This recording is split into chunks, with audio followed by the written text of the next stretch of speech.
नमस्कार, श्री स्वामी समर्थ. आजच्या व्हिडिओमध्ये आपण घरच्या घरी अगदी सोप्या पद्धतीने औषधी मुखशुद्धी बनवणार आहोत. आपल्या स्वयंपाकघरात सहज उपलब्ध असणाऱ्या काही पदार्थांपासून ही मुखशुद्धी तयार करता येते. तर इथे बघा, मी सगळ्यात आधी कढईमध्ये 200 ग्रॅम ओवा घेतलेला आहे आणि ओवा आता मी छान असं खरपूस भाजून घेणार आहे. तुम्ही बघू शकता, ओवा छान खरपूस भाजून झालेला आहे. तो मी एका ताटामध्ये काढून घेतलेला आहे. त्याच्यानंतर मी इथे 100 ग्रॅम बडीशेप घातलेली आहे. बडीशेपसुद्धा छान व्यवस्थित भाजून घेणार आहे.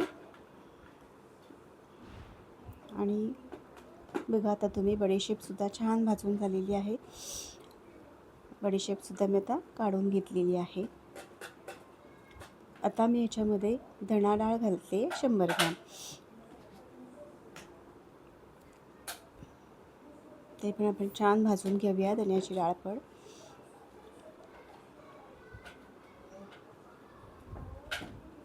आता यामध्ये मी काळे तीळ घालणार आहे 100 ग्रॅम. इथे 50 ग्रॅम काळे तीळ, 50 ग्रॅम सफेद तीळ असे घेतले तरीसुद्धा चालेल, पण मी फक्त काळे तीळच वापरलेले आहेत. तीळसुद्धा छान भाजून घेतले, ते पण काढून घेते.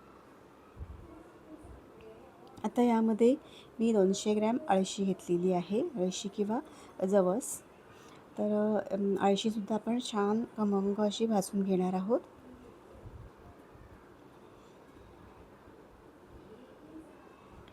अळशीसुद्धा मी छान भाजून घेतलेली आहे. आता इथे मी सनफ्लावर सीड घेतलेले आहे, थोड्याशा अंदाजाने घेते.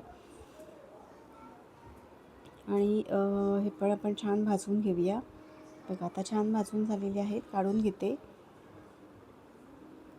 आणि आता भोपळ्याच्या बिया मी घेते इथे. तर आपल्या आवडीप्रमाणे आपण याच्यामध्ये कमी जास्त प्रमाणात घालू शकतो. आता मी सगळं छान भाजून घेतलेलं आहे. सगळं छान आता मिक्स करून घेते आणि हे आता थोडं थंड करायला ठेवते. थंड झाल्यानंतर मग बरणीत भरून ठेवायचं आहे. तर आता मी हे छान मिक्स करून घेतलेलं आहे आणि थंड करण्यासाठी ठेवलं होतं. तर बघा, आता छान थंड झालेलं आहे. हे आता मी काचेच्या एअरटाईट बरणीमध्ये छान असं भरून ठेवणार आहे. आणि रोज तुम्ही 2-3 टाईम हे एक चमचा खायचं की आपल्याला खरंच खूप म्हणजे याचा खूप फायदा होतो. तर अशी ही सोप्या पद्धतीने तयार होणारी औषधी मुखशुद्धी तयार झाली आहे.